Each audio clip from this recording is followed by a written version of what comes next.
noon. So i-focus natin ang ating puso, ang ating isip na ibalik natin yung pasasalamat at maitaas natin ang dakilang pangalan ng ating Panginoong Hesus na ating tagapagligtas, no? Tagapagligtas ng ating mga kaluluwa at tulong sa lahat ng panahon na tayo ay nandito sa mundo. So, babasahin ko sa awit 98, 4-6. Sinasabi dito na, ang Diyos ang hari ng daigdig. Magkaingay na may galak yaong lahat sa daigdig. Si Yahweh ay buong galak na purihin sa pag-awit. Sa saliw ng mga lira, iparinig yaong tugtog.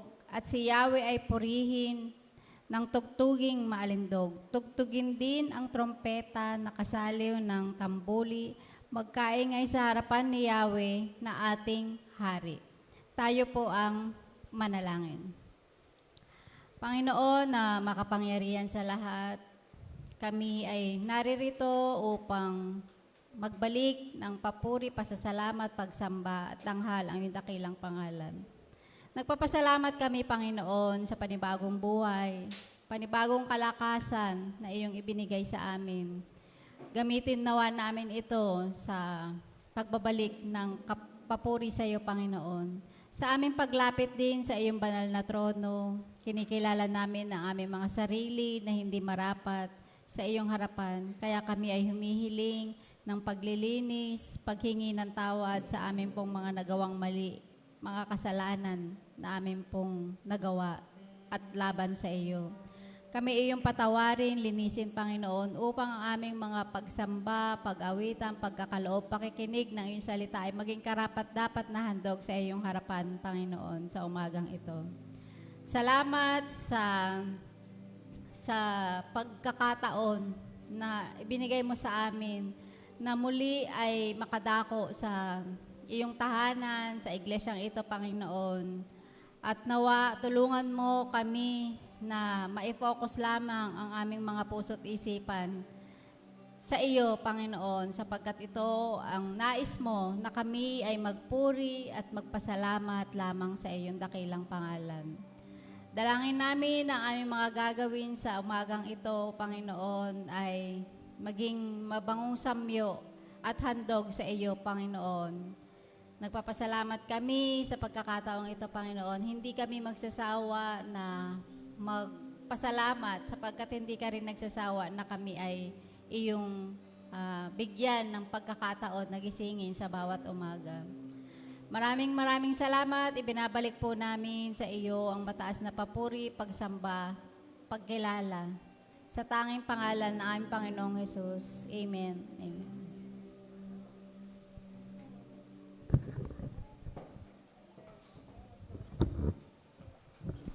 Hello. Isang mapagpalang umaga po sa ating lahat. Salamat sa Panginoon sa patuloy na kabutihan niyang pinaparana sa atin. Ano mang ating pinagdaraanan sa isang linggong nakakapagod, sa Panginoon tayo nakakakuha ng lakas at kapahingahan. Kaya naman, sa umagang ito, patuloy natin handa ang ating mga puso sa pag-awit sa Panginoon.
Hallelujah.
Paglit sa Panginoon at patuloy po natin siyang awitan ng may kagalakan at palakpakan ng ating mga kumanta sa Panginoon. Ibigay mo natin sa Panginoon ang pinakamataas na mamuli sa mga ito.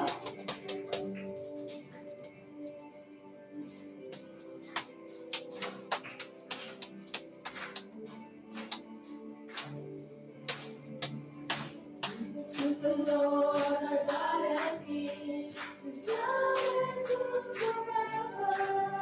For He is good in the power of things, now and forever. Sing praise, sing praise. With a mighty hand and outstretched arm, His love endures forever. For the Lord that lives, that's been reborn, His love endures forever. Sing praise, sing praise, sing praise. Sing praise. Forever God is faithful. Forever God is strong. Forever God is with us. Forever, forever.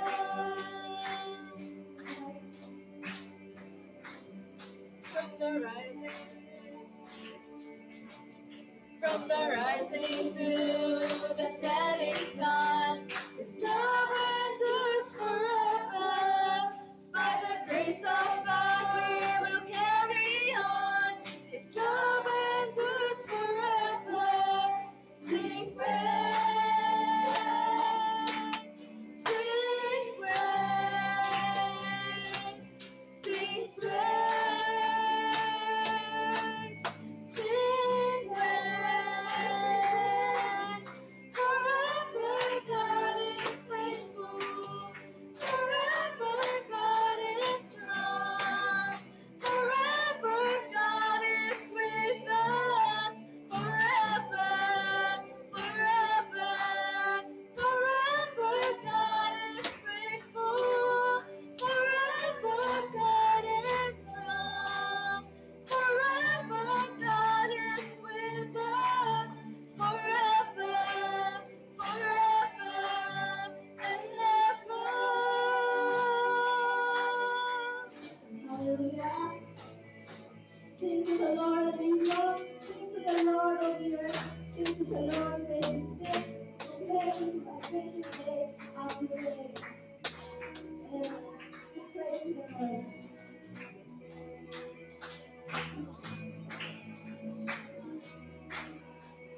Lord, if we go to Him, He will answer us. If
Panginoon, at sa umagang ito, ano man ang ating pinagdaraanan, lahat po isuko natin sa Panginoon sapagkat sa Kanya lang tayo makakuha ng pag-asa.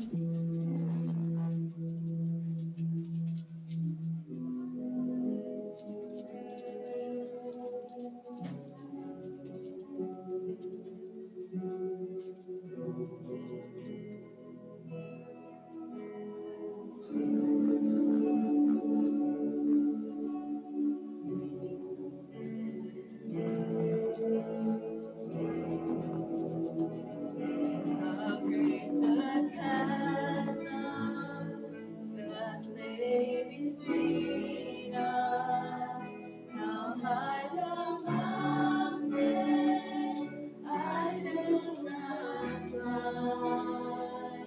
In desperation, I turn to heaven and spoke your name into the night. Then through the darkness, your loving kindness tore through the shadows of my soul. The work is finished, the end is written.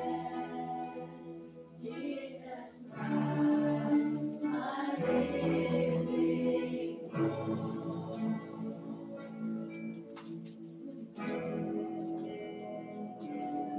Holy Magic, so great a mercy. What heart could fathom such boundless grace? The God of ages stepped down from glory to wear my sin and bear my shame. The cross has spoken, I am forgiven. The King of Kings calls me his own.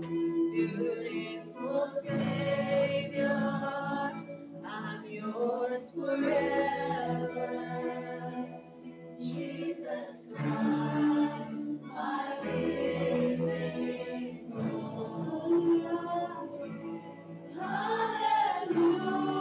Hallelujah, praise the one who set me free. Hallelujah, death has lost its grip on me. You have broken every chain. There's salvation in your name, Jesus Christ, my living hope.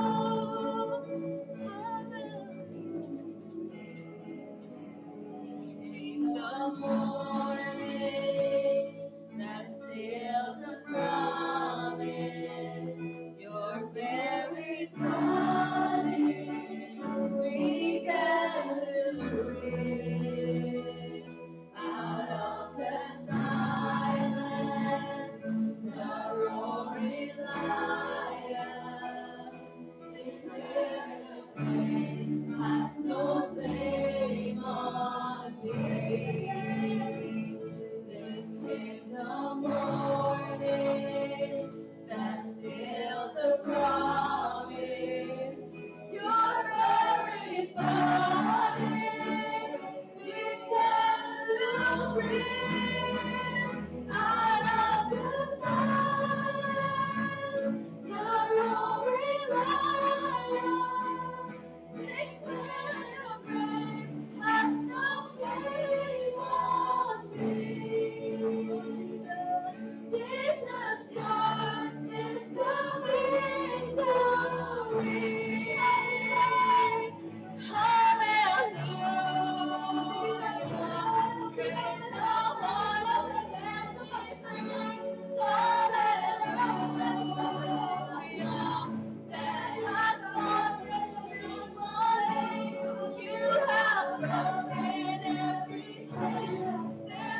patuloy na kabutihan mo sa amin, Panginoon. Salamat sa pagbibigay ng kapahingan at kalakasan, Panginoon. Salamat, Panginoon, sapagkat sa iyo lang namin natatagpuan ang pag-asa, Panginoon, na aming magagamit sa pangaralan. Ang aming pinagdaraanan, Panginoon, ikaw lang ang nakakaalam, Panginoon. Kaya patuloy kami nagpupuri sa iyo, pagpapasalamat, Panginoon. Sa umagang ito, Panginoon, binabalik namin sa iyong pinakamataas na papuri at salamat sa pangalan ni Jesus. Amen.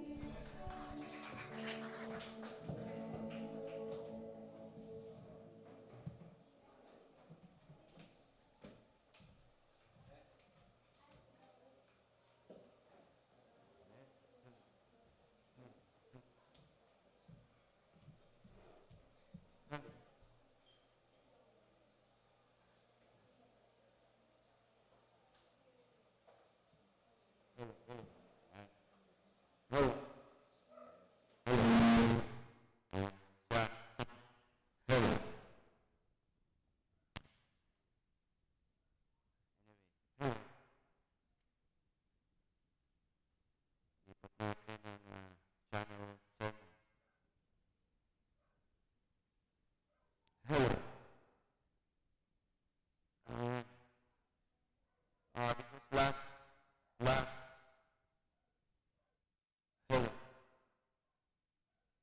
Hello. This was last Sunday. Baka hindi na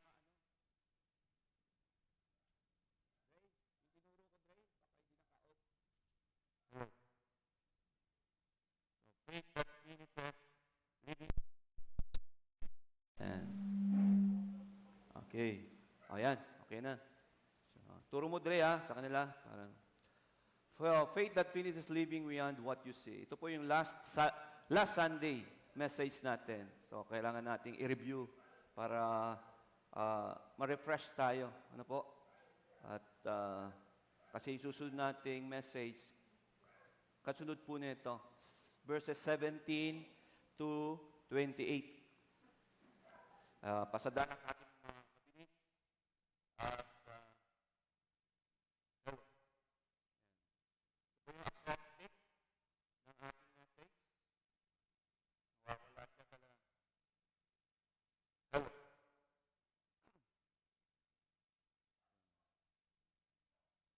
And then, yeah, is historical, cultural background. Napakalaga po ito.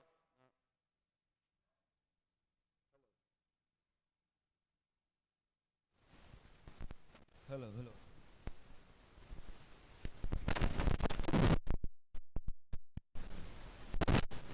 Lalo na po sa pag-aaral ng ating Biblia. At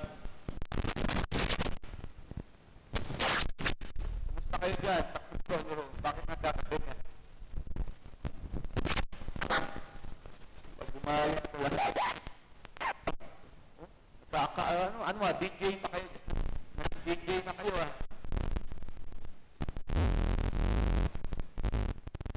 sige,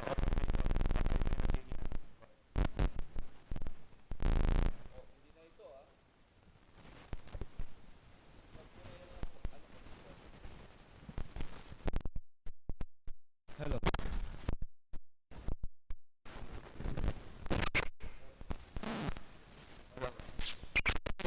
Kala kasi malaki.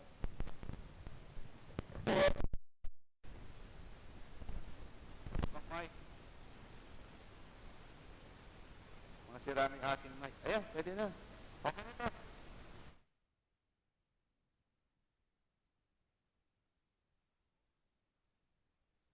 Pasadaan natin yung mga main points and sub-points.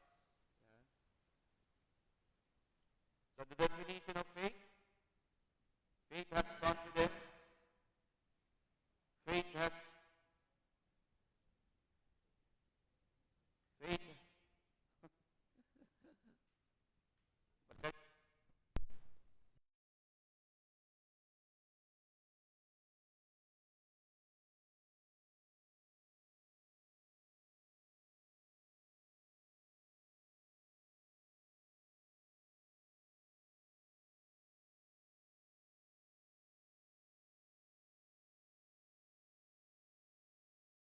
talaga natin mapagawa yung ating sound system. Anyway, so the definition of faith, faith has commendation. Faith has confidence or substance and certainty or katiyakan, no? And then, faith understands God's creative power.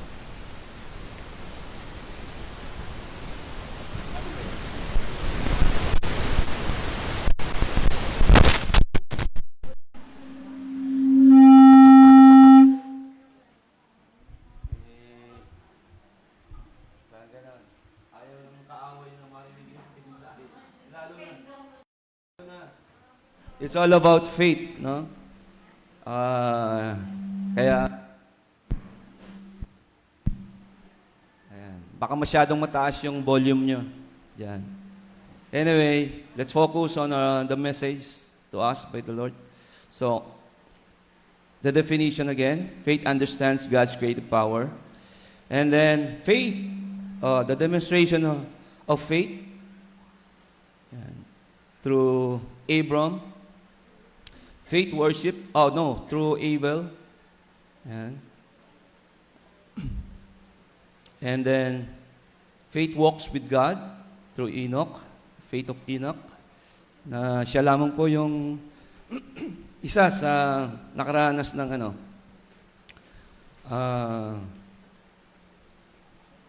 hindi nakaranas ng physical death. Faith works obediently. Yan, ito na, si Noah and Abraham. And then, faith works obediently. Again. And then, the direction of faith. Faith leaves us strangers. Papalalas din sa atin na we are strangers in this world. Faith longs for a better country. Yan. On the promise to Abraham, no? Faith pleases God. Yan. Yan.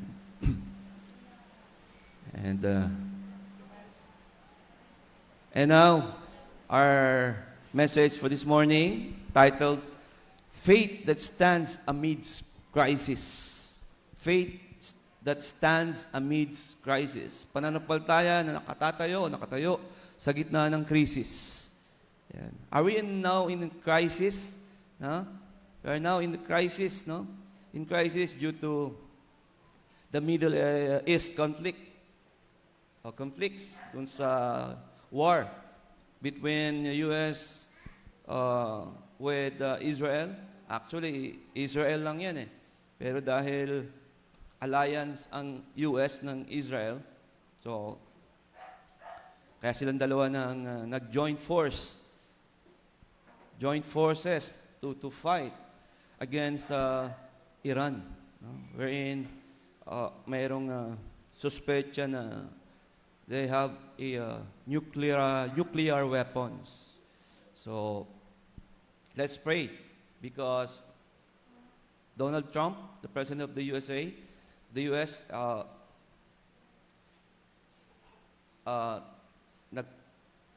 hinto muna ng dalawang hanggang 3 linggong ceasefire. So let's pray for that weeks na yan na magkaroon ng maayos at talagang magkakausap talaga sila ng magmi-meet yung mga negotiations, yung mga suggestions or yung gusto nila na both ay magkakaayos, no? Para after 3 weeks talagang totally wala nang giyera. You know, yung effect nito worldwide or globally. In terms of, especially in terms of the production of crude oil, especially sa ating country, no? Napakahirap. And kaya patuloy tayong manalangin, mga kapatid, at upang sa ganon ang Diyos ay nakikinig yan at nagnanais na tayo po ay tulungan lagi, no? Ang buong mundo, lalo na ang kanyang mga nilikha, no? Based from His image. Kaya sa message na ito, tingnan natin ulit. Historical and cultural background, by the way, sa ating mga estudyante ng how to, ano yan? To know the Bible study process. Salamat dahil nakatapos tayo 4 sessions. And Lord willing, next Sunday, you will be recognized. At sa mga hindi pa nakapagpasa ng kailang mga assignments at final test, hanggang, kailan ko po sa sinabi? Wednesday. Hanggang Wednesday. So, tuloy-tuloy po ito ang ating webinar. Tuloy-tuloy. Okay? Para talagang ma-equip po tayo. And then yesterday, I attended the Rooted. I shared to you in the GC, no, to grow deeper. No, to grow deeper in the faith, in the knowledge and the grace of our Lord Savior Jesus Christ. Napakaganda po ito. Napakagandang malaman, matutunan, at ma-i-apply sa buhay. At lalo na we are in the last days. At nakatutuwa nga kahapon, no? Through the speakers, apat ba? O tama, apat. Ang dami nilang mga na-share. Not only the topics, no, the topics, but also their experiences in life, in experiences in the ministries, no, as a pastors, as a leaders of the church. At kwento ko lang ituro ko lang. At focus tayo dito sa message po natin. Again, ayan po, written to persecuted Jewish Christians, tempted to go back to Judaism. So, kailangan natin mag-start kung ano ang konteksto during the time, no, na in the Bible. Ganyan po yung tamang pag-aaral ng Biblia. Tamang pag-aaral. Hindi pwede natin, kung ano yung konteksto natin ngayon, i-adapt natin sa Biblia. Parang ang Biblia ang susunod sa ating konteksto o sa ating gustong mangyaring ibahagi o sundin. Yun tinatawag na exegesis. Pero dapat exegesis. Tamang exegetical process. So, ang context, pressure, fear, of course, if you are in the persecution, ayan ang magiging tendency ng iyong situation. Uncertainty, walang katiyakan, possibly political threats. No? Ang nangyayari ngayon sa atin, panahon, di ba? Political yan eh. Kasi mga pinuno ng mga bansa, naglalaban-laban. Especially, Middle East tensions. And in Hebrews 11, it's called the Hall of Faith, showing the true faith perseveres under pressure. Kaya po, by faith tayo. Because we are going to undergo severe pressures. Persevere. Hello. So Abraham to Moses live in times of danger. Yan po yung dadaanan natin mamaya. Tatalakayin. So, and then you can see here the biblical principle. Faith is not proven in comfort, but in crisis. Kaya po, dito malalaman talaga kung talagang tunay siyang mananampalataya. Kapag dumaan ng crisis sa buhay, nakatatayo. Kaya ang title ng ating message is, Faith that Stands Amidst Crisis. True biblical faith chooses God over comfort, and future over present, and obedience over fear, even in times of global crisis or uncertainty. May mga presumption or assumption, no, na kapag nagtuloy-tuloy itong gerang ito, ay, delikado na. No? But buti na lang, no, gumagawa ang Panginoon. Gumagawa talaga siya ng ways. So ngayon gumamit siya ng isang mediator, the Prime Minister of Pakistan, No? Para mag-usap between the conflict countries. No? At yun nga, di ba, si Trump, sabi niya, within Tuesday yun, natandaan ko mag-start na. No? Sa Tuesday, o sa gabi ng Tuesday, sa Wednesday, gera talaga. Sabi ni Trump, yung globalization, global, generation, something like that. Parang bubura, sa madaling salita, buburahin sa mapa yung Iran. Ganon katindi yung salita ni Trump. Pero ang Diyos talaga ay buhay, kumikilos.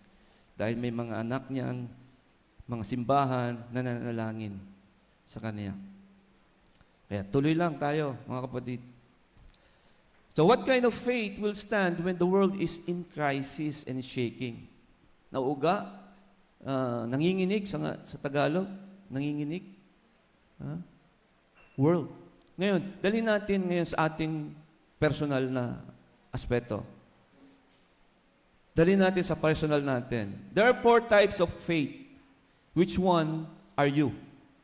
Ano kayo o tayo dito? Una, wayside. Ano yung wayside? Ito po yung God's message disregarded.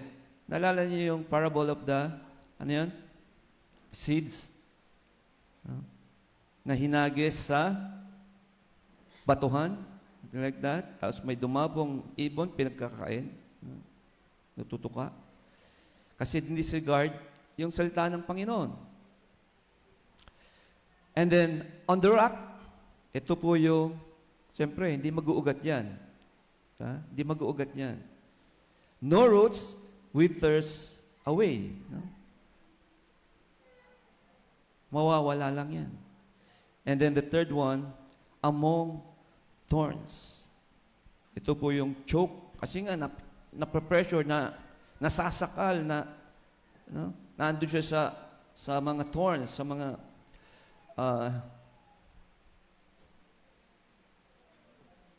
lugar na nagpapasakal sa kanya, na kung saan dapat wala siya doon. Okay.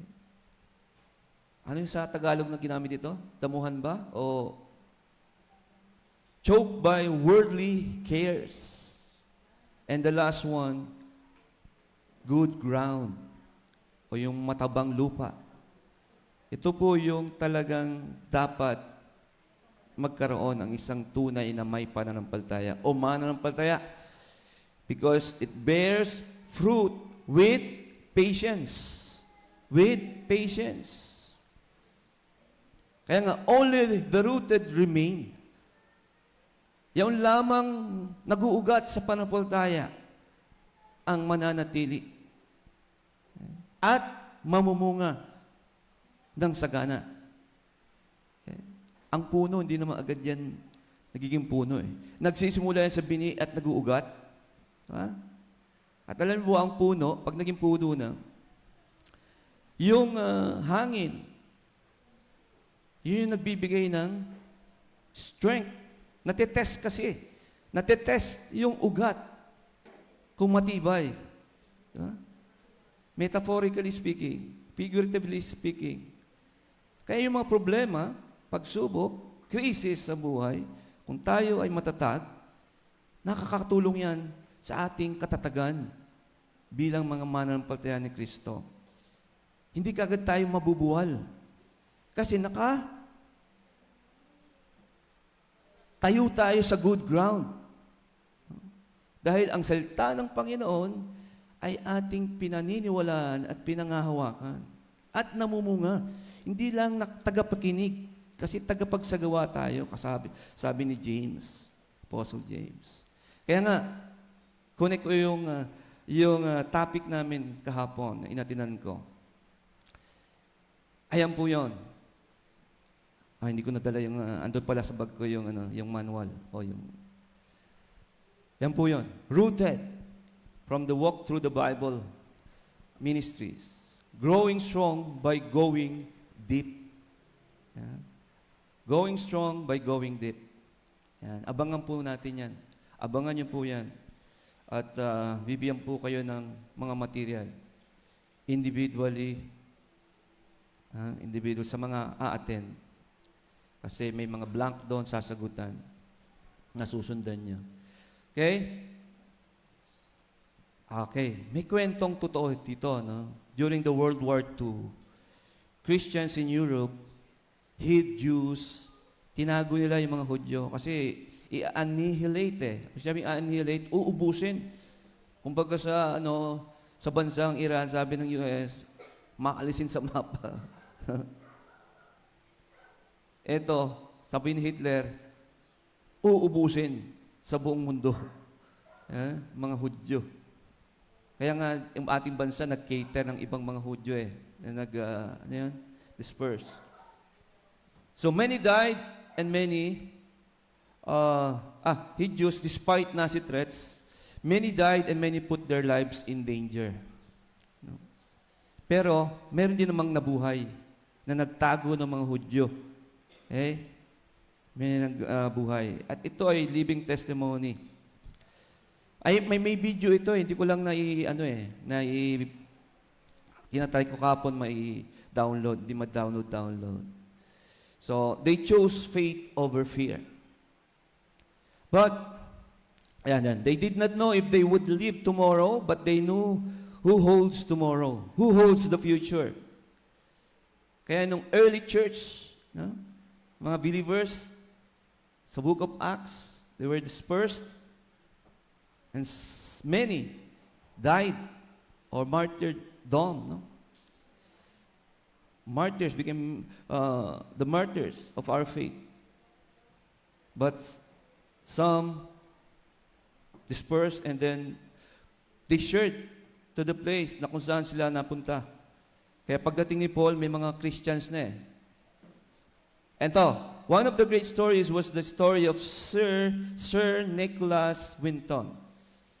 I think Scotland. No. Anyway, Czechoslovakia, parang gano'n. Sir Nicholas Winton, who saved 669 Jewish children. May video po ito. Share ko na lang po sa ating GC. At during that time, it was 1988. No? Tagal na rin ang video na yon. It's a TV show. At nangyari, of course yan, 1939, 40, kasi yun yung time ng World War II So, itong si Sir Nicholas Winton was a businessman. So, mga bata, may heart siya sa mga bata. No? At kanya itong tinulungan. At kanyang itinago. Kahit na delikado ang kanyang buhay. No? Kahit delikado ang kanyang buhay. But, hindi siya natakot.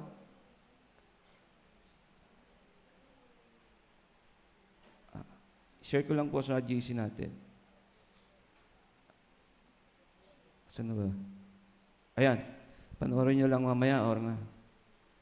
So, ni-recognize siya, no? Ng TV show na yon. So, may mga audience. So, nasa harapan siya. Tapos, sabi ng host, sino dito ang mga children noon na tinulungan ni Sir Nicholas na yan? Hindi niya alam. Hindi niya alam yung nasa likod niya ay mga bata na mga lalaki na. No? Mga may edad na rin. So, tumayo yung mga nasa likod niya. To make the long story short, naging emotional siya. At yun. Galing, no? Ngayon, isa yan sa mga great stories na nire-recognize ng buong mundo. Especially actually, sumasakot dito England yata eh. So, nire-recognize siya ng government. So, kita nyo mga kapatid, ang tunay na manampalataya ay walang takot, no? Kung anong mangyayari sa hinaharap. Hindi siya na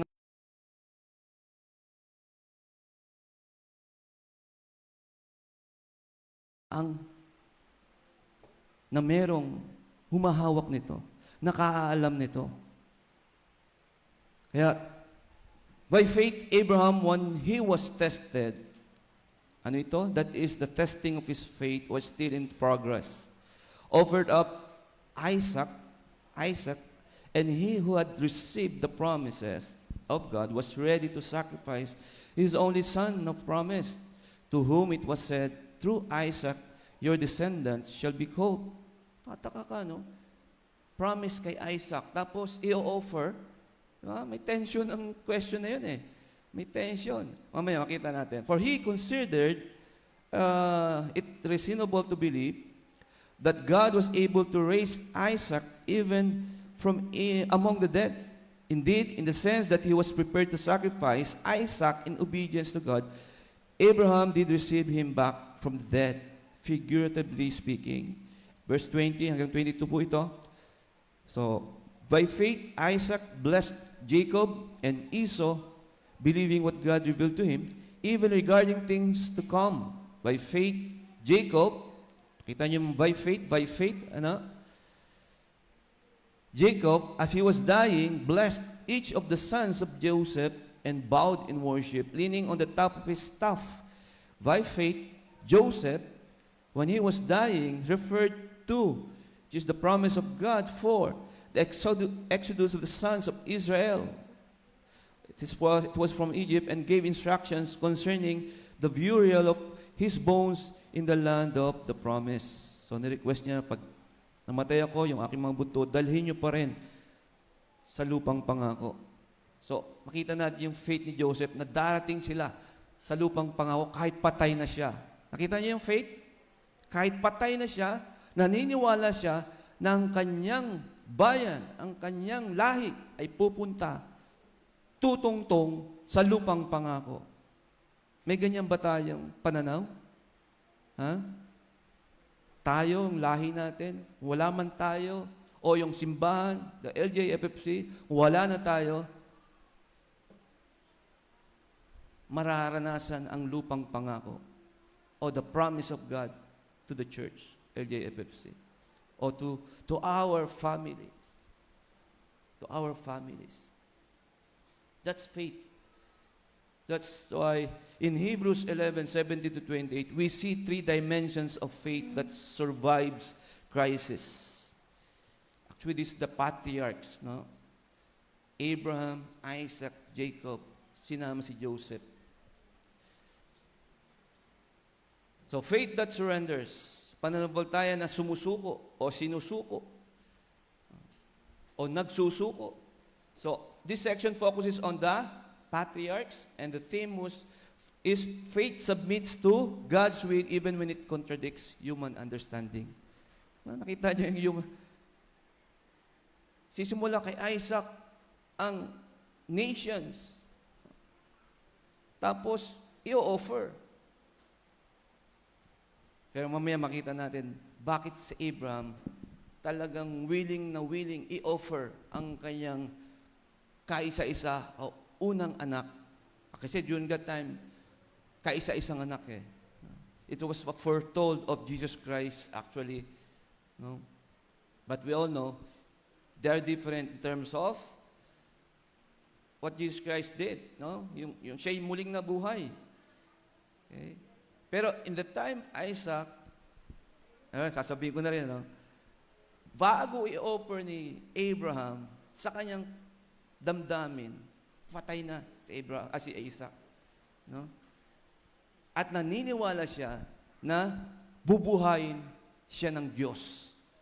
Okay? Ganong katindi ang faith ni Abraham.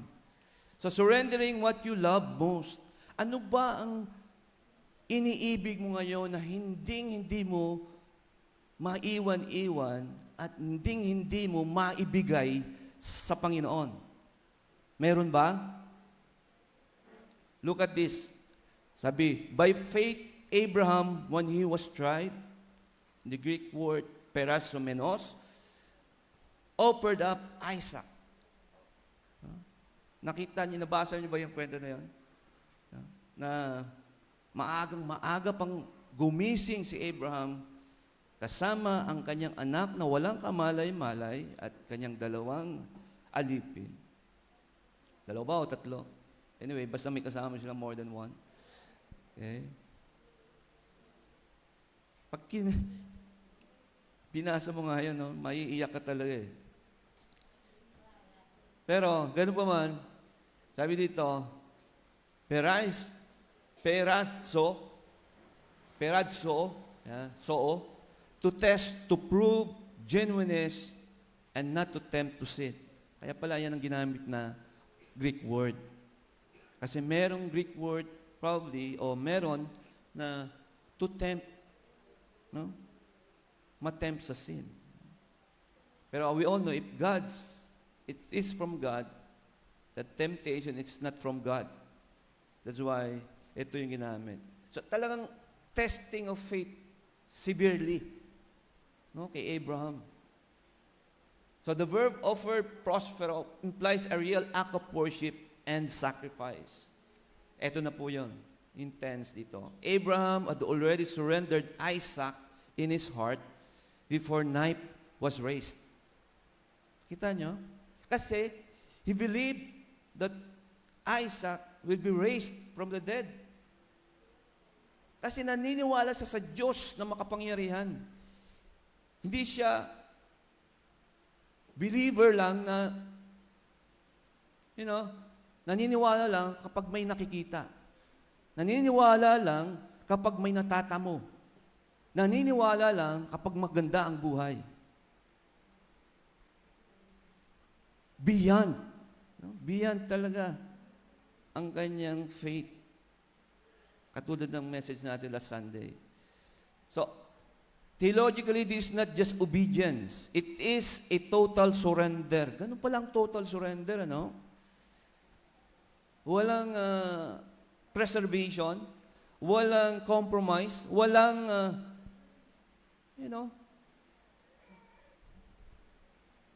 So, Isaac carried God's promise, and then the tension, how can God fulfill His promise if Isaac dies? Di ba? Yan yung tension eh. Nangako ang Diyos ng yung lahi, tumingin ka sa gabi yun, no? Ano makita? Mga stars. Gaano kadami yan? Hindi mabilang yan. Tumingin ka sa seashore. Gaano kadami ang buhangin. Tapos, i-offer, kaya kung magbabasa ito, no, walang faith, hindi maniniwala. Kaya makita natin yung doctrines dito, mga kapatid, kaibigan. God's sovereignty over His own promises. Sovereign ang ating Diyos, mga kapatid. Kahit anong nangyayari sa ating buhay, parang nagdududa na tayo, parang, ano na ba ito, Lord? Bakit nagkaganito?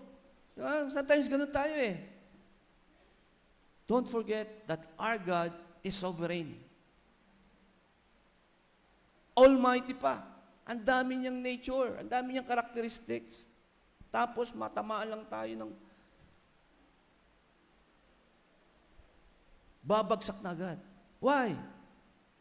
Kaya balik ka uli sa salvation message ng Lord. Okay? Faith obeys even when God's command seems contradictory to God's promise. Sunod lang. Sunod lang. Kita natin sa kwento ni Abraham, sumunod lang siya, walang duda, walang, Lord, bakit ganito? Hinintay ko to. How old was Abraham during the time that he was called? 75 years old. And how old he was when Isaac delivered by Sarah. 100 years old. So 25 years niyang hinintay yon. Actually, 1 year nga lang, naiinip na tayo eh. Tama? 1 year pa lang, 2 years pa lang. Gusto natin makamtan yung ginahangad natin. 25 years. Kaya siguro, nag-silver celebration, silver anniversary, o silver, parang ano? Mga kapatid, who you, little of faith? Sabi ng Panginoon sa kanyang mga alagad. Kaya nga, it's like a Filipino parent sacrificing everything for a child. And now imagine God asking you to surrender that very child. Kaya di ba? Huwag na tayo God knows everything. Ayan. Just submit. Just submit. Kasi hindi natin maaarok ang isipan ng Panginoon kung di tayo magsasubmit sa kalooban niya, sa kanyang banal na Espiritu. Kasi those who have the Spirit knows the mind of God through Christ. Kaya nga, deeper principle dito, faith does not negotiate with God, it submits to God. Walang compromise, walang negotiation. Lord, susunod ako kapag nabigay mo na. Unahin ko muna itong trabaho ko para ma-promote ako. Lumaas yung income ko. Dati, napakasipag mo. Nananabik ka lagi sa gawain ng Panginoon. Nasa ministry ka. Ngayon, nasa mini na lang, mini. Liit.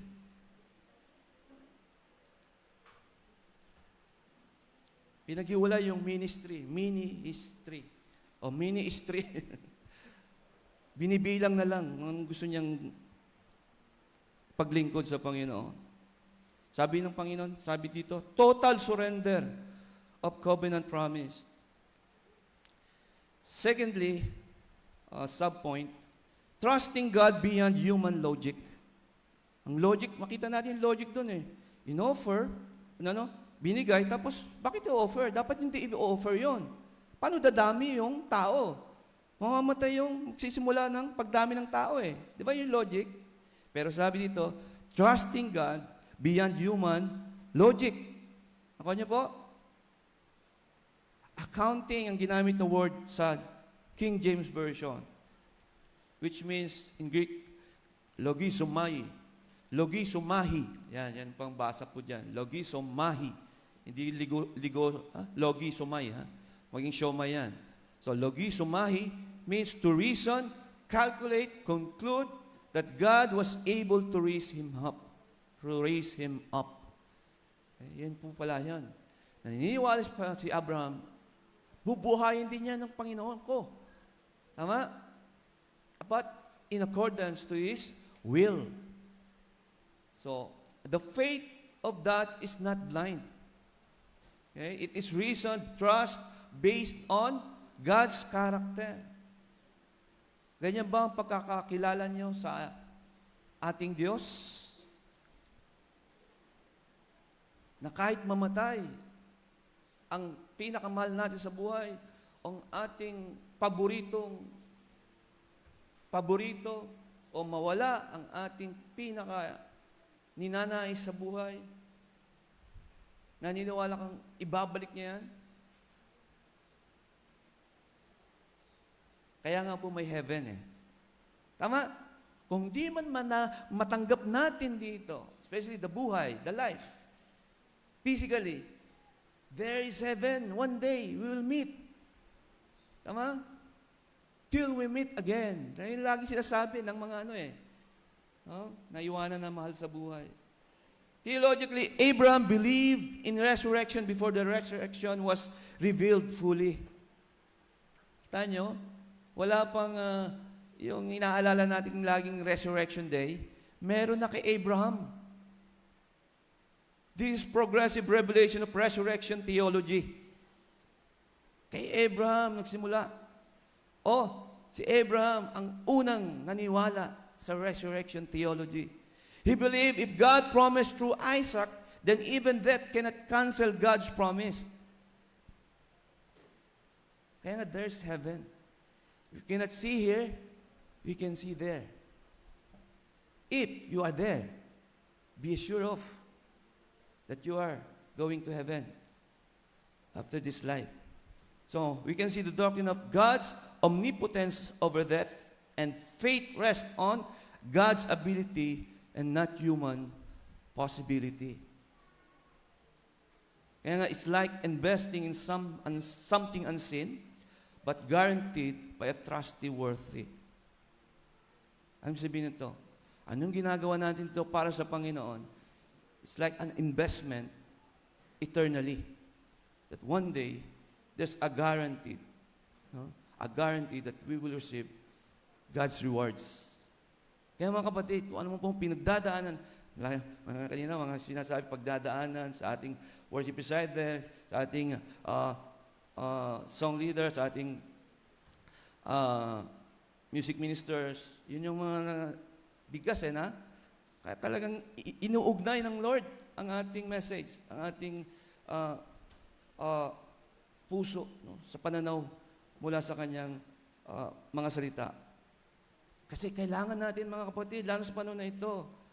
No?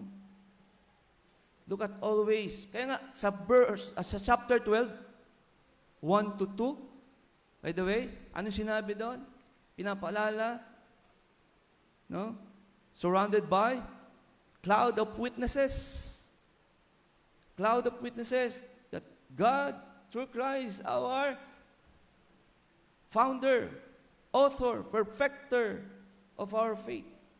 So thus, faith interprets problems through God's promises and not promises through problems. Ano ibig sabihin yan? Ang pananampalataya, kung meron kang tunay na pananampalataya, mauunawa mo ang mga problema natin na darating, kahit di pa dumarating. Tama? Tama. Pero hindi yung problema, ang pag dumating, saka ka pa mananampalataya. Hindi ka makapagpapananampalataya doon. Kasi kung hindi matatag yung pananampalataya, paano ka mananampalataya? Tama, tama. Kaya that's why faith first. Faith over fears. So, praise be to God because the doctrine, the theology that we have received from God through His words is by faith alone, by grace alone, through Christ alone. So, thirdly, transmitting faith to the future. Okay? Who holds the future? Christ. Because He lives. Isaac, Jacob, Joseph, all acted by faith. Nakikita niyo yung mga verses, no? By faith, Isaac, by faith, Jacob, by faith, Joseph. Nakita niyo yung pag-acknowledge kay Joseph? Bakit nasama siya sa patriarchs? Dahil dakila ang kanyang faith na ginawa. Storya niya, di ba? One of the, dramatic scene in the Bible. Pag hindi ka naiyak, wala kang faith. Ganon yun eh. Pag hindi ka naiyak, pag hindi ka, naapektuhan, you have no faith. Tandaan niyo yan. Joseph even commanded his bones to be brought to Canaan. Ito yung sinabi ko, mga kapatid. Naniniwala siya na darating ang bansang Israel, the chosen nation, in God's promised land. Kahit ilang taon pa yan. Why? Because he believed God's promise continues beyond this lifetime. Naniniwala ba kayo? Habang kayo nabubuhay, ang pangako ng Diyos ay isa sa inyo. Amen? But be sure you have faith. F-I-T-H. Para sure lang, mga kapatid. Not F-A-T-A, which is tadhana. Ganyan ang turo ng mundo. Follow the tadhana, the faith. Theologically, faith is generational and eschatological. Future-oriented. Kaya, there is a major doctrine, one of the major doctrines, eschatology. Because we believe that one day, Christ will return. That's eschatological doctrine. Theology. Kaya the doctrine, covenant, continuity, God's promises transcend generations. Nagpapatuloy. Generations to generations. Kaya doon sa Romans 1:17, from faith to faith. Sabi din, from generations to generations. Kaya nga, it's like, in our culture, no? Si Lola praying for his apo, or her apo, rather, and she may never see grow spiritually. Kasi Lola na siya, apo, kung paano pa yan, kung fourth generation apo niya yan, no? Aabutan pa ba niyang lumaki at makakilala sa Panginoon? So, anong gagawin ni Lola? Mananalangin siya, Lord, sana itong apo ko makakilala sa inyo. Sumampalataya sa inyo. Di ba? Hindi na niya makikita eh. So parang ganun din yung kay Joseph. So thus, real faith is not just about your life. It is about God's plan beyond your life. Kaya hindi tayo tinuruan ng Panginoon na maging makasarili eh. Di ba? We share the gospel. We share the words of God. If there's a privilege, opportunities, share it. That's our job or task. So, nakita natin, no? That's the faith that surrenders. Second passage, ito na. After by faith of Abraham, Isaac, Jacob, and Joseph, the patriarchs. So, medyo malayo, taon na yan. Now, Moses. After his birth, was hidden for 3 months. Alam din ang mga bata ito, no? So, sa mga teachers, yan, salamat sa inyo. By his parents, because they saw he was a beautiful and divinely favored child. Nakita niyo rin yung ano dito? And they were not afraid of the kings, which is the Pharaoh, decree. By faith, Moses, when he had grown up, refused to be called the son of Pharaoh's daughter, because he preferred to endure the hardship of the people of God rather than to enjoy the passing pleasures of sin. Andun na siya sa trono eh. Lahat ng gusto niya, hilingin niya, matutupad. Dahil during that time, the one-word ruler was Pharaoh. And he will become son of daughter, apo. Di ba? Maging apo siya eh. Probably he was will become the next Pharaoh. Tama? Kaya, he considered the reproach of the Christ, that is the rebuke he would suffer for his faithful obedience to God, to be greater wealth than all the treasures of Egypt, for he looked ahead to the reward. Look ahead to the reward, the promise by God. Nilulook up niyo po ba, o natin, ang reward sa heaven, that one day we will receive? Ha? Kahapon, ni-recite namin yung 5 rewards, no, in heaven. Heavenly rewards. So, if faith knows how to surrender, it also knows how to sacrifice. Hindi pwede nag-surrender ka, walang sakripisyo.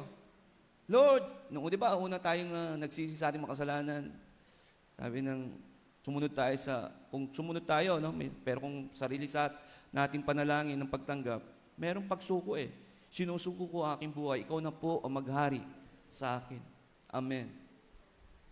Then afterwards, Lord, pagsuko lang ginawa ko, hindi kasama sacrifice.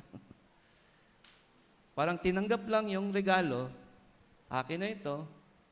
Di ba regalo to? Oh, wag mo na pakialaman yung gusto ko. So, hindi po ganun ang tunay na kaligtasan. It is by faith. Papasok talaga tayo sa pananampalataya. And faith be tested. It will be tested. That's why there is a sanctification. Faith that sacrificed, second point na po ito, hindi ko nalagyan ng ano. Faith that sacrificed. Ano po yung una? Faith that surrenders. Pananampalataya na nagsasakripisyo. Let's focus on Moses' choices. Choosing identity over comfort. Identity. He was a Israelite. Tama? From the tribe of, anong tribe si Moses? Hindi niyo alam?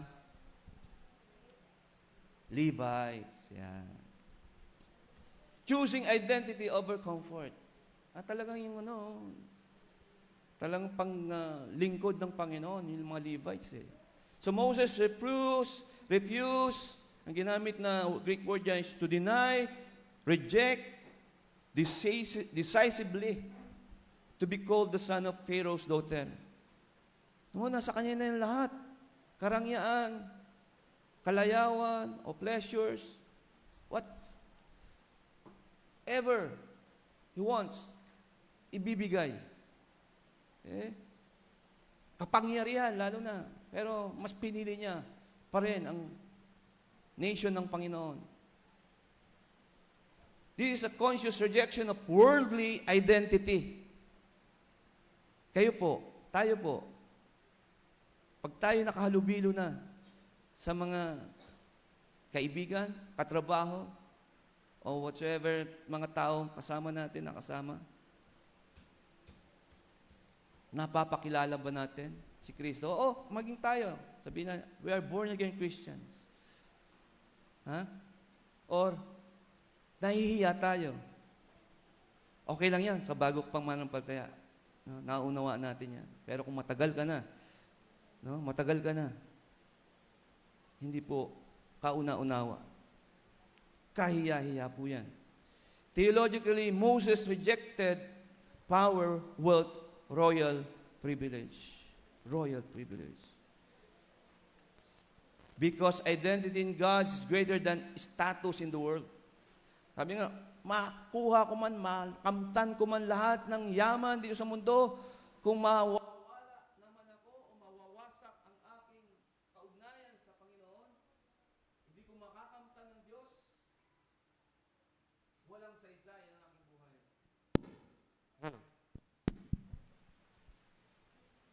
Kaya nga, makikita natin dito, ang regeneration changes identity.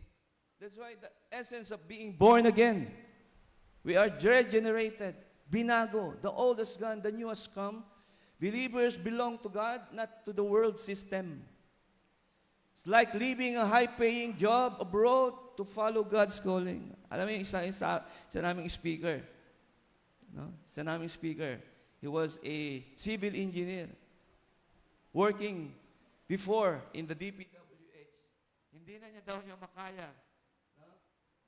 O yun, talagang tinatawag na siya ng Panginoon. Bukod sa issue ng DPWH, you know what I mean? Sumunod siya sa tawag ng Panginoon. Naging missionary. And now it was just sa BBSI, Kipling. Professor sa Bible School. So ganun po. Thus faith chooses who you are over what you have. Sino ba tayo sa mundong ito? Sabi ng Biblia, we are ambassadors of Christ.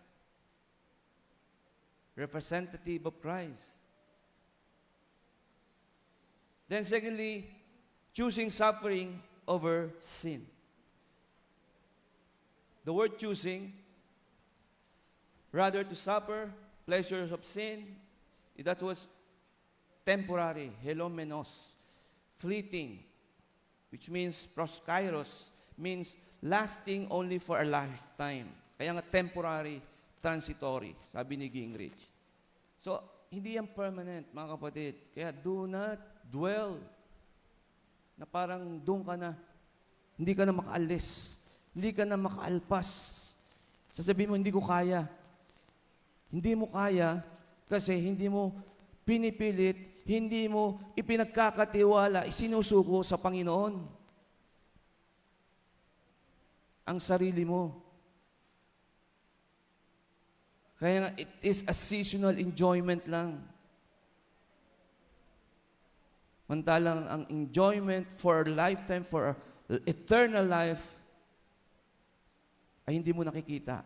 Kaya nga, sin is not always ugly. Sometimes, it is often or madalas attractive but temporary, and faith sees the expiration date of sin. Nakita natin, no? Theologically. Temporary, most often attractive.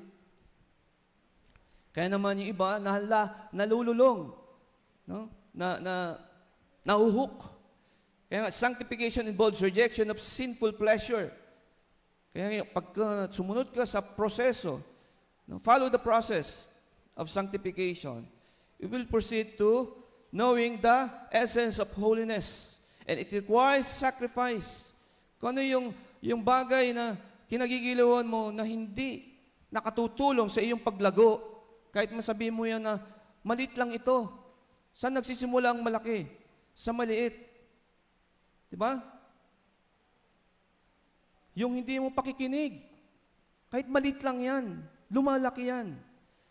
Ang pipiliin mo lang pakinggan ay yung makakatikiliti sa iyong pandinig. Nalalapit ka sa apostasy, no? Maging apostate. So like choosing long-term health over instant junk food. So thus faith values eternal joy over temporary pleasure.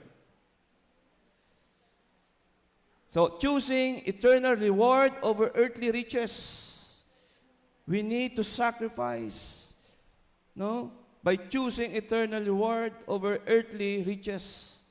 So ginamit na yung word yan, first word is esteeming, hegomai, to consider or count, evaluate, lead carefully, like what Moses did.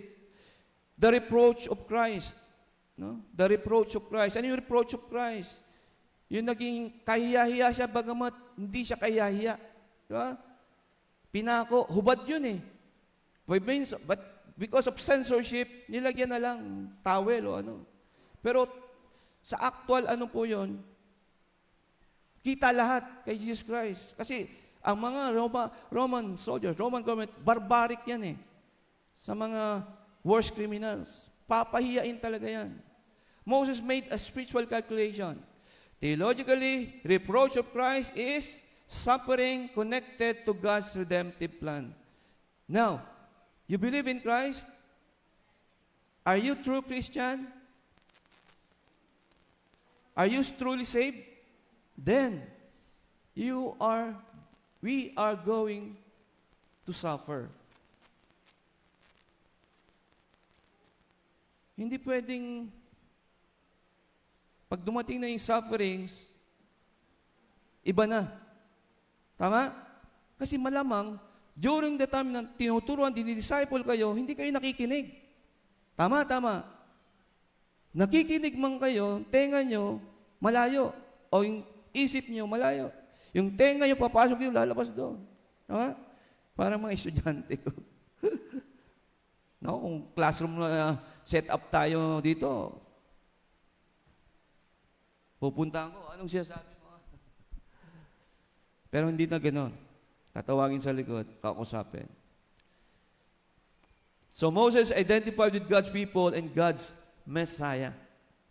So makita natin ito, union with Christ includes suffering, eternal reward, outweighs earthly wealth. So like investing in something eternal instead of temporary luxury. Hindi naman po masama makaranas tayo ng mga magiginhawa o luxurious things, but hindi po yan ang main goal natin, mga kapatid, dito sa lupa. Pag sinabing main goal, yun na yung buhay natin. Doon na tayo nakafocus. Okay? Kaya yung message, devotional message last, ano ko lang, hindi lang siguro yung sabi na, yung pag-asawa na dapat may bahay, no? May ano ko na talaga, sariling kakayahan na magtayo ng pamilya. Na hindi po masama yon kung talagang kinikilala mo yung Diyos na ang essence ng pamilya ay mahalaga. Di ba? So, sumikap ka na bago ka mag-asawa, magkaroon ka ng mga bagay na yaon. No? Para hindi ka mawalayo sa Panginoon. Di ba? So, hindi masama na mag-asam ng mga bagay na ganoon. Maliban na lang kung ipagpapalit mo ang Panginoon. So, faith evaluates life through eternity, not economy. Nakita niyo po? Faith evaluates life through eternity, not economy. Lastly, by faith, he left Egypt. Sino ito? Si Moses pa rin. Being unafraid of the wrath of the king, kasi pinatay niya yung isang Egyptio eh. For he endured steadfastly, as seeing him who is unseen. By faith, he kept The Passover. Ano yung Passover? Passover. Kasi nandun yung anghel ng kamatayan. Yung mga walang dugo sa hamba, no? Ay lilipulin yung mga anak na panganay. Yun yung context po noon. Kaya yung mga anak na panganay ng mga Israelita ay buhay. Bakit pala anak na panganay? Yun po dapat ang mangunguna sa tabernacle o tabernakulo. Hindi yung Levites. Diba? Yun yung design ng Panginoon. Pero dahil sa pagsuway nila, sumamba sa rebultong golden calf. At yung Levites lamang ang hindi sumunod. Kaya sila ang naging tagapamahala o tagapaglingkod sa templo o tabernacle. Lastly, faith that sees the invisible. Ang pananampalataya na nakakita o nakikita ang di nakikita. Meron ba ganon? Sa hindi pa mananampalataya, hindi nila ito maunawaan. Pero sa mga mananampalataya, dapat maunawaan at nauunawaan dapat ito. Because ito ang essence o kahulugan ng pananampalataya. Mga bagay na nakikita pero inaasahan mo na mangyayari sa inaharap. Enduring without fear. So, kartereo means to be strong, steadfast, means say, stand firm, no? And even in under pressure. Are you now in under pressure? Huh? Theologically, Moses faced Pharaoh, world power during that time. Kumbaga sa panahon natin yun, kahit saan ka magtago. Pero, yung isa nating hindi pa makikita-kita, mapauwi. Yung ng corruption. He did not fear. Why? Because fear is replaced by greater vision. Yan. Kaya po rin tayong church vision. Ito na po. Dati po yun. No? Diba? Nakita yung vision natin? Vision ng Panginoon sa atin? No? Greater vision. Visionary dapat po tayo. Kahit sa buhay nyo, kung may vision kayo, dapat anchored yan sa vision ng Lord. So, fear of God is greater than fear of man, and faith produces endurance. Ito yung tinatawag sa doctrine ng mga Baptists, perseverance of the saints. Nagpupunyagi, nagtsatsaga hanggang wakas para mapatunayan na sila'y ligtas. Hindi. Para mapatunayan na sila'y niligtas ng Panginoon. O, sila'y tunay na ligtas. Di ba? Hindi para maligtas. Like standing firm during war because you trust your commander. Our commander is God. Thus, faith stabilizes the heart in unstable times. Kaya mga kapatid, kung maganda, maayos pa ang buhay natin ngayon, huwag kang kampante. Okay? Huwag kang magkampante. There's a time na padadaanin tayo ng Panginoon sa deepest sorrow, deepest trials, kung ano pang deepest na yan, to test our faith. Now, you are feared? Are you fearing? Nanatakot ka ba ngayon?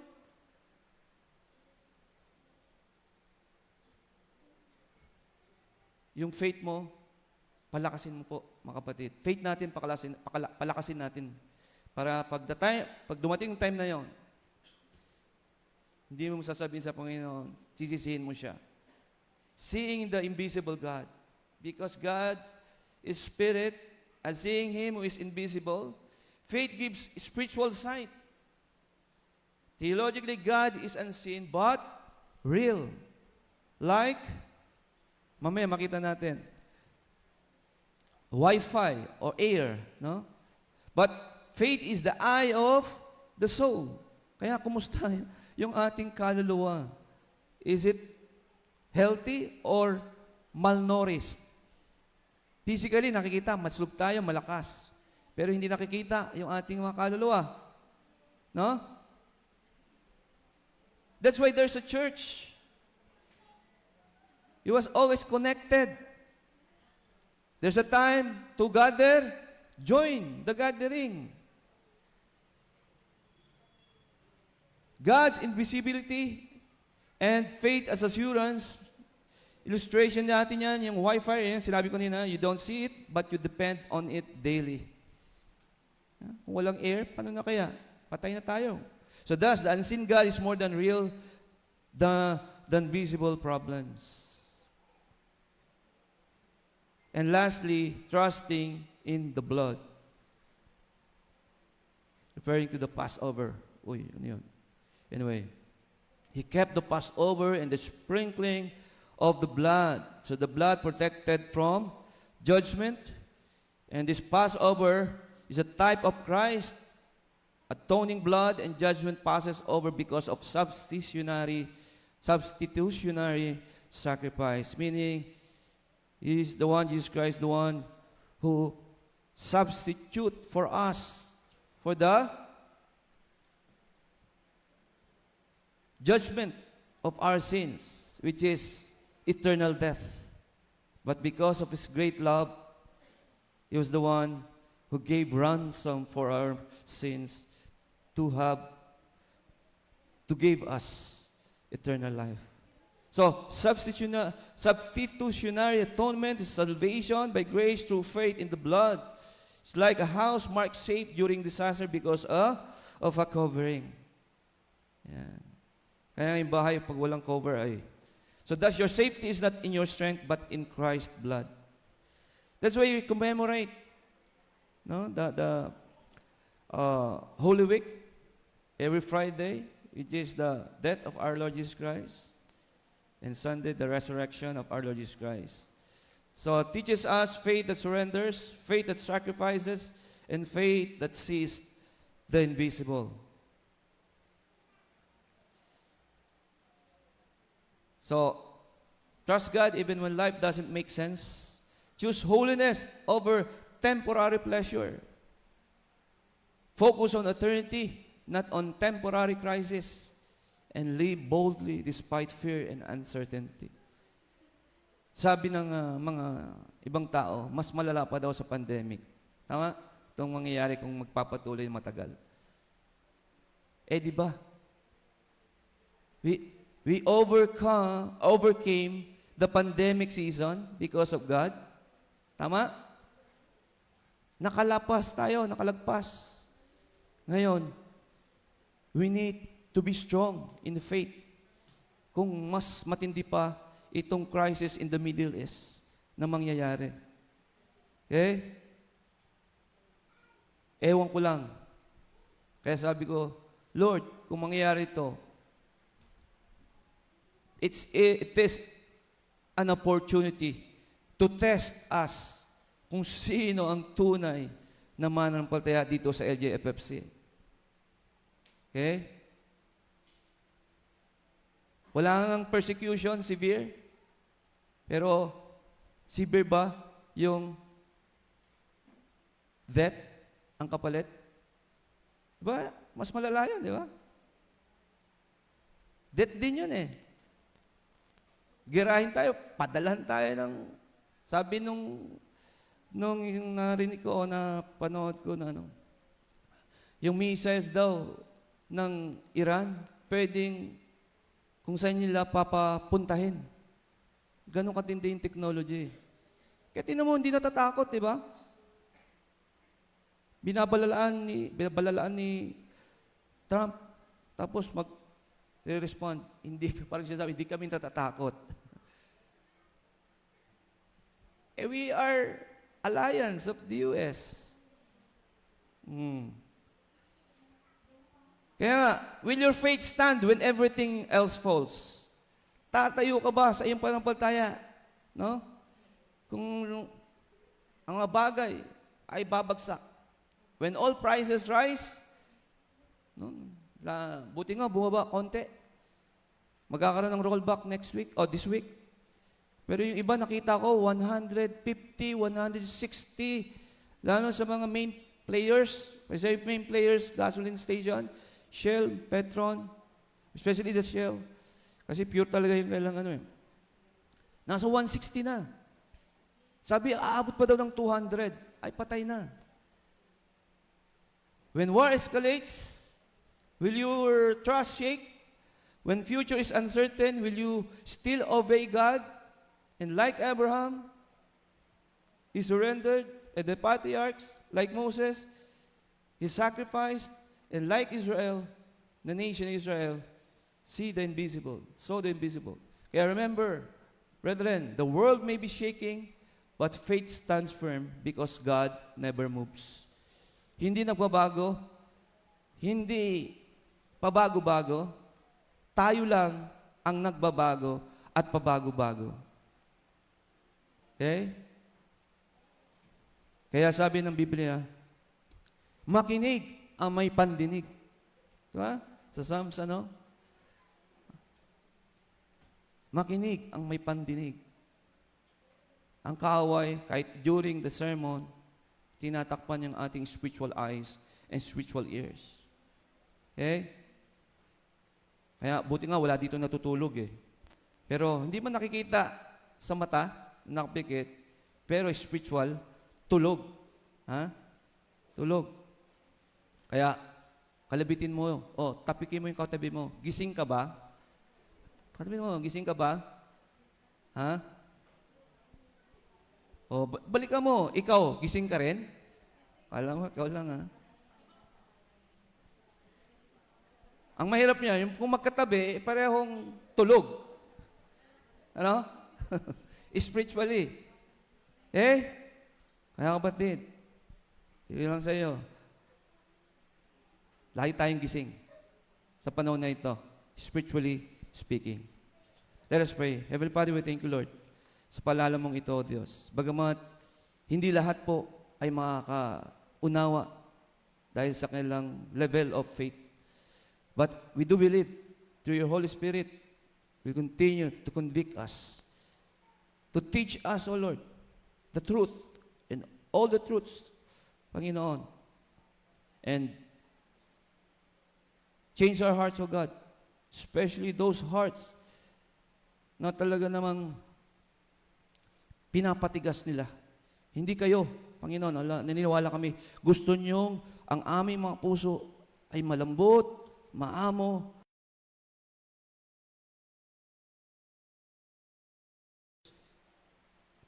sa iyong kalooban ang siyang masunod, Panginoon.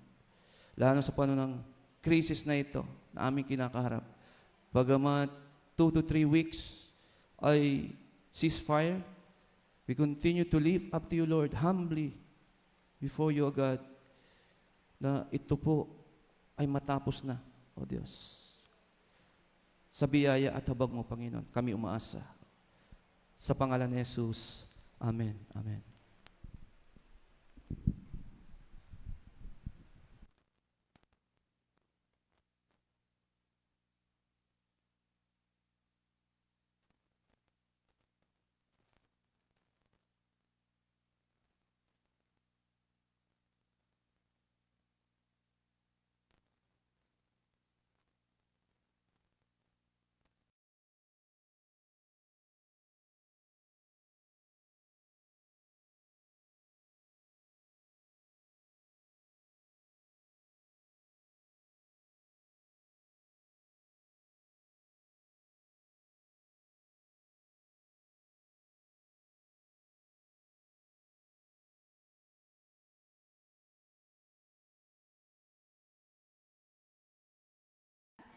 Sa atin, sa umagang ito, yun nga yung ating mga pananampalataya, no? This is our chance to show or to practice our faith. Kung gaano, pahabaan tayo ng ano talaga eh.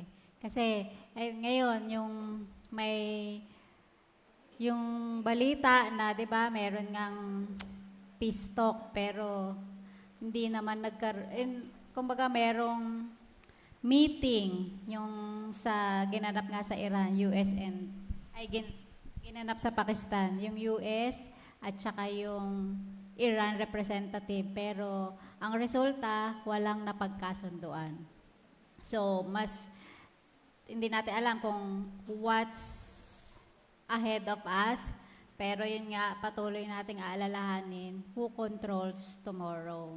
So, ngayon ay dadako tayo sa pagkakaloob, pagsamba sa Panginoon sa pamamagitan ng pagkakaloob. At sinasabi sa Kawikaan,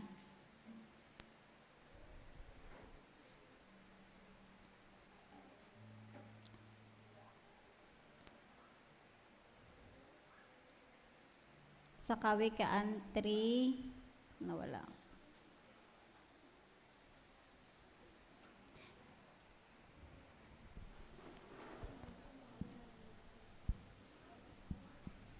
At yung sinasabi, yung ating mga pagkakaloob ay hindi naman ito pagbibigay sa Panginoon, kundi pagbabalik ng sa Kanya. So, hindi ito sa atin, binabalik lang lamang natin yun sa Panginoon. Tsaka yung, ang pagbibigay daw ay isang way of worship din sa Panginoon. So, kung paano natin ipapakita ang ating faith naman ngayon sa pamamagitan ng pagkakaloob. As a piece of advice din, kasi yung kung paano tayo magkakaroon ng yung pusong nagkakaloob sa Panginoon. Kasi nakita nga ni Pastor, meron akong mga envelope Merong dong everyday basic needs, merong savings, merong tithes. So, every time na meron akong nare-receive, so, siniset aside ko na, nalalagyan ko na yung mga envelope na yon. So, tapos every Sunday, i-open ko. Parang hindi ko namamalayan na, nakalikom pala ako ng ganun. Kasi pagka pinagsama-sama mo lang sa wallet, parang, tapos dumating na yung Sunday, parang, ang mahihirapan tayong ibigay. Halimbawa, hindi ko nga namalayan na nakakalikom ako ng malaki. So, pagka binuksan ko lang yung wallet ko na ganun kalaki, parang hindi ko kayang ibigay. Pero 'di ba, nung naiipon ko siya, sabi ko, hindi, alam ka naman porket malaki, babawasan mo, 'di ba? Hindi So, talagang ibibigay mo. Parang kahit maliit, kapag iniipon mo, tapos dumating na yung Sunday, magaang nang ibigay. At saka buong-buo sa loob natin, sa puso natin, na ibabalik natin yun sa Panginoon, no? Kaya, yun, kung meron kayong nare-receive, iset aside nyo na yung para sa Panginoon para hindi kayo mabibigatan pag dumating na yung araw ng linggo. So, yun lang gawin po natin.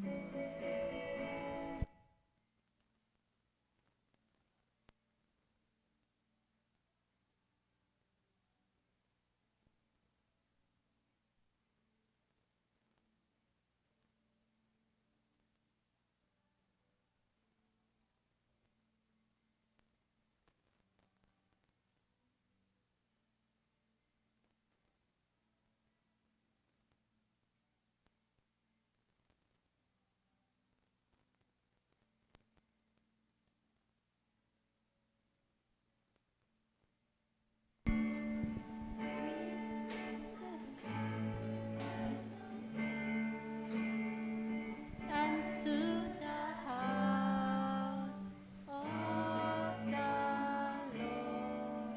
Tayo pong lahat ay tumayo sa pag-awit ng doxology.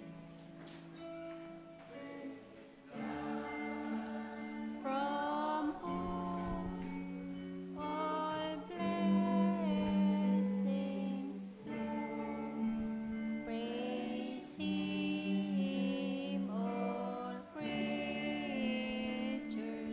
here below. Praise Him above.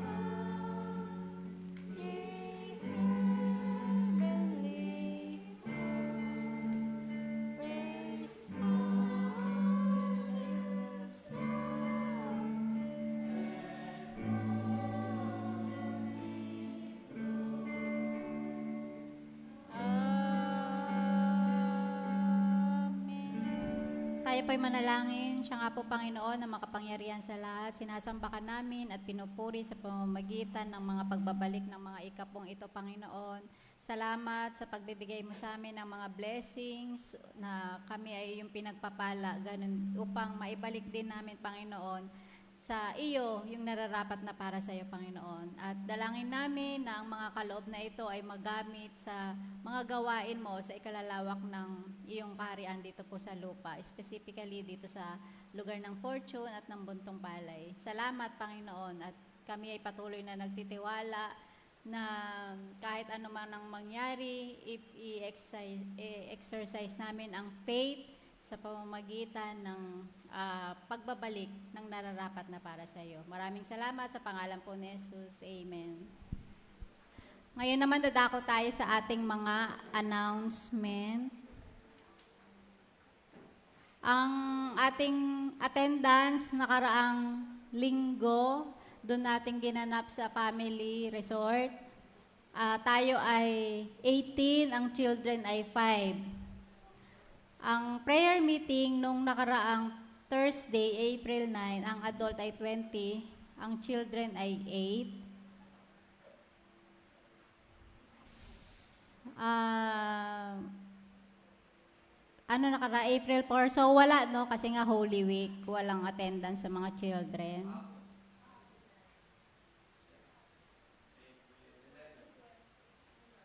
Wala pa.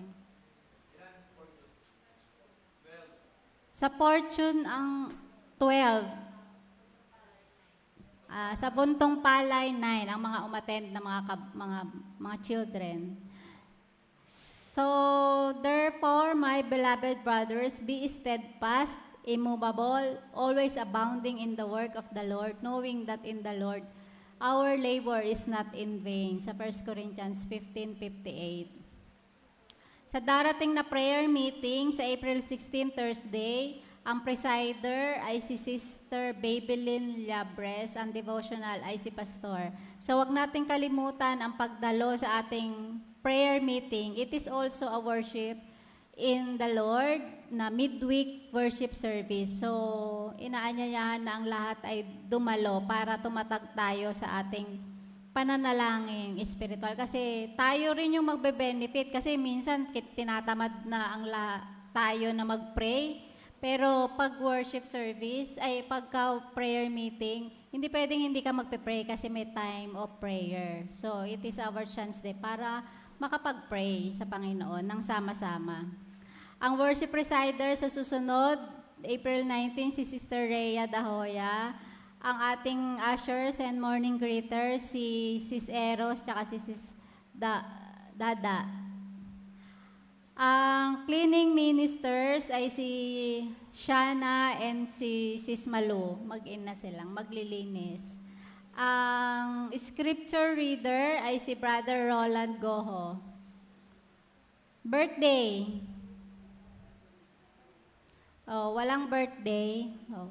Ang ating heart-giving, nakaraang April 5. March 29 ba yan? April 5. April 5, 4,977. Yan, patuloy ang panawagan para sa pagdalo ng mga kalalakihan, kapit tinapay ng buhay every Saturday.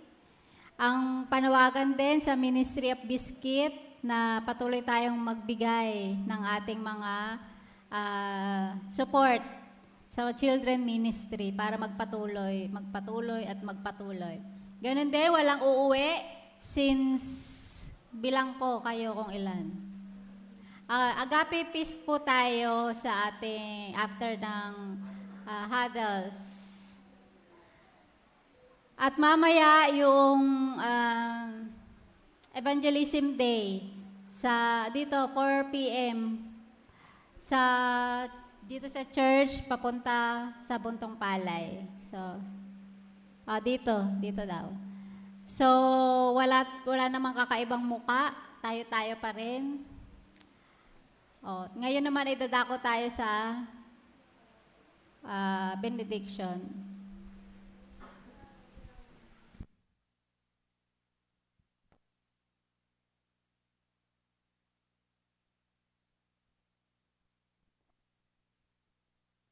Ayan. Thank you, Sis Ai. Hindi matutuloy yung ating pagpunta ni Sein kasi meron din silang membership meeting sa church. So, next Sunday, magtuturo sa atin ng pag-file, basic filing of SEC. So, ano pa? Nabanggit ni Sis Ai in prayer meeting. Lagi po tayong makiisa. Di po ito prayer meeting lang na ano. Ito ay worship service through o with prayer meeting. Papansin ko kahit holiday, alam niyo po, pag nakasanayan niyo yung hindi dumadalo, not unless talagang very, tawag ito, acceptable sa Panginoon, reasonable. Sabi nga, 6 times na hindi ka dumadalo, tuloy-tuloy na yan. Tuloy-tuloy na yan. Kasi napapansin ko, kahit holiday, wala pa rin. So, mga kapatid, we need to join in our hearts to the Lord. One heart and mind nga, di ba? Every gathering, we must be part of it. Nasa ating bylaws nga yan. So, tapos, yun nga, kung wala kang prayer concerns, tayo gamiting vessel ng Lord, maging channel para ipag-pray yung ating mga kapatid na nangangailangan. O, may prayer concerns. Okay? So, let's all, ano pa ba ang ating ano? Let's all stand. And, let's all stand. And then, pray po kayo bago ako mag-pray. Para hindi lang po ako nagpe-pray. Okay? So, ano pong nais yung pag-pray, dulog nyo sa Panginoon, especially yung faith po natin, tumatag. Kung ano mang isuko na natin sa Panginoon ngayon. Okay? At for the benefits, not only for the glory of God, also for the benefits of ourselves. Para mamuhay tayo dito sa mundong ito na talagang payapa. No? Let's pray. Pray po kayo.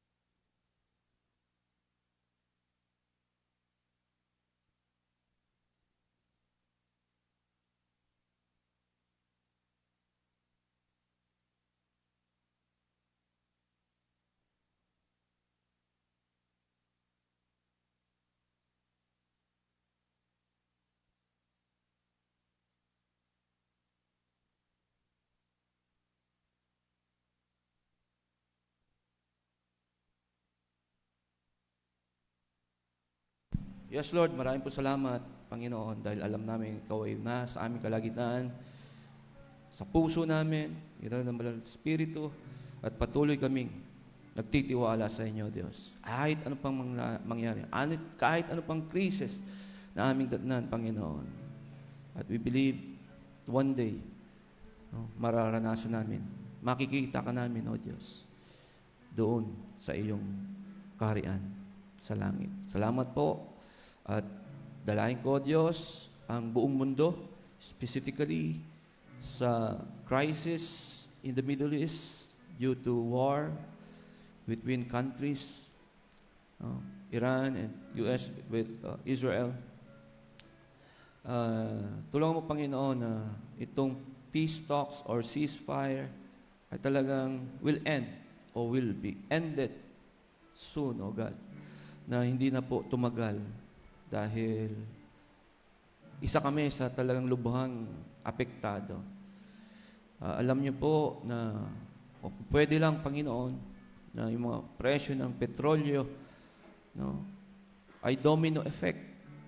Hindi lamang po ang presyo nito, maging ang presyo ng mga basic commodities, lahat ng mga aming pangailangan sa araw-araw upang kami mabuhay, upang kami ay makakain, ay apektado nito, Panginoon.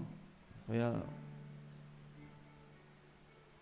kami po ay naninikluhod, O Diyos, at humihingi ng awa, habag, at grasya mo, Lord, na itong nagdudulot ng pagtaas ng presyo ng mabilihin, ng krudo, ay mahinto na, Panginoon.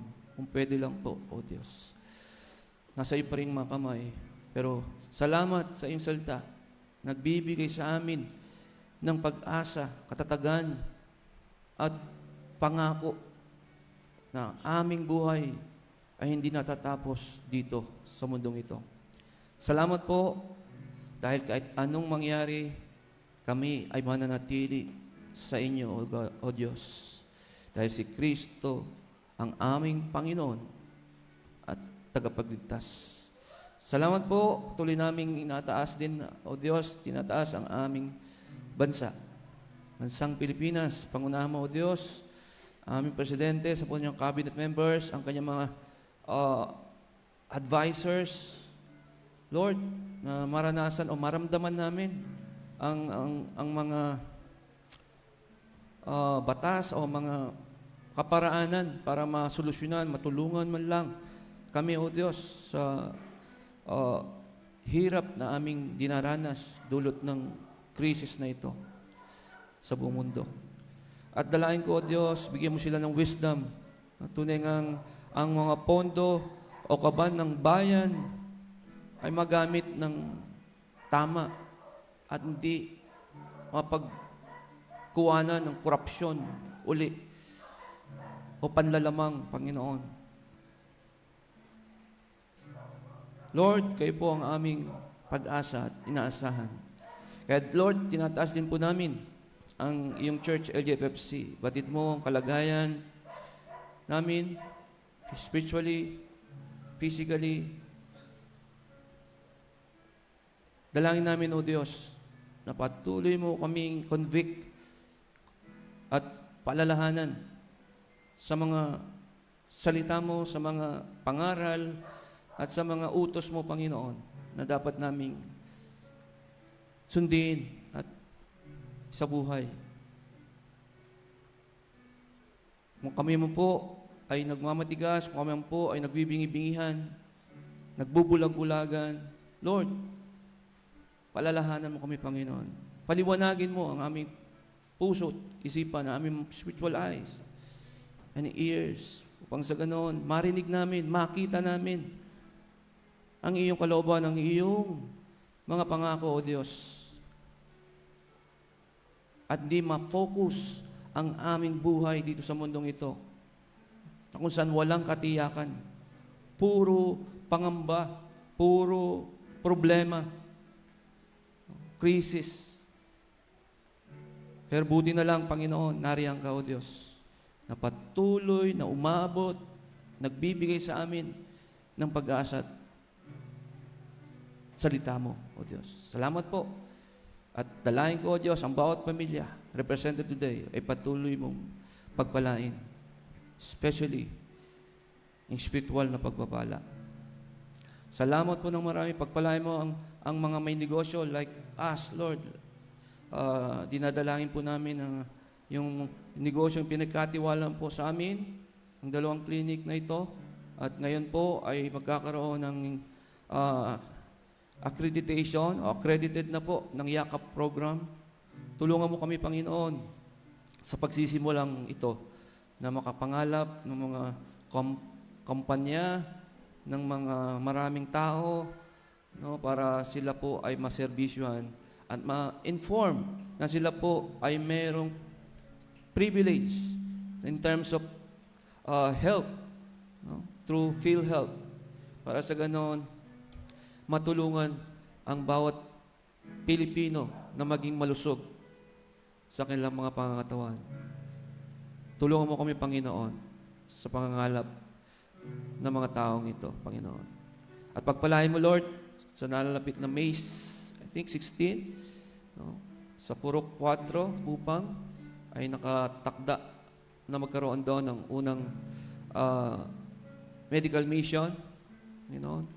At dalangin ko, Diyos, na makiisa kami. Gawin din namin itong channel na makapag-share ng gospel. No? Pag-pray namin ito, Panginoon. No? Itong medical mission na ito. Kaya Lord, sa iyo po namin pinagkakatiwala. Maging ang iba pang may trabaho, o may negosyo, o may mga talento, o skills na inilalako, pagpalain mo, O Diyos, upang sa ganon, patuloy na may pagkuha ng pananalapi. Ingatan mo ang bawat isa, ilayo sa anumang kapahamakan, magigibigat na karamdaman at gawa ng kaaway, especially kung kami ilayo sa inyo. Maraming po salamat at sa iyo po namin lahat pinagkakatiwala, no?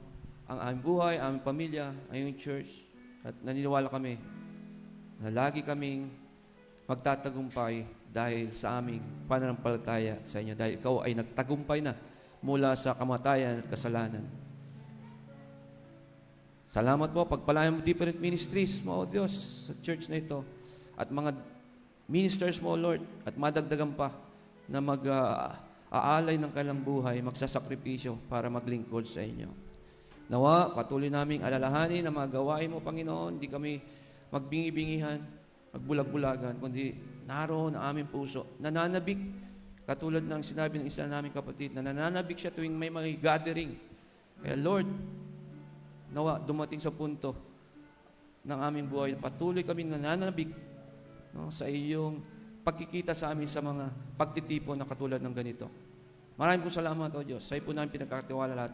Ito po ang aming panalangin. Tangi po namin bendisyon ng Panginoon, ang pag-ibig ng Diyos Ama, ang pagligtas na Jesucristo ang ating Panginoon, at ang pakikipisan ng banal na Espiritu ay patuloy na sumatinawa ngayon at magpakailanman. Amen at amen. Let us show our love for Jesus.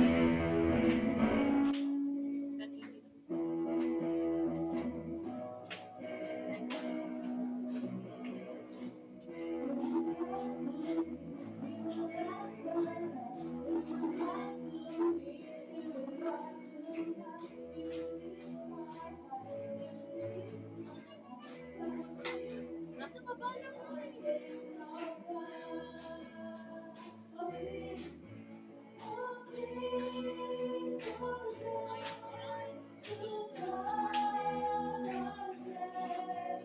Bakit ka ba?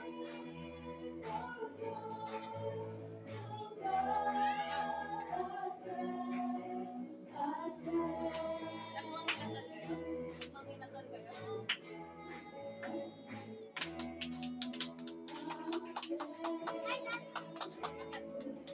Nagmanginasal kayo last week? Di ba? Oo, di ba? Akit na, akit na, akit na, akit na. Oo, di ba? Dalawa na yan. Pinrepare ko, dalawa.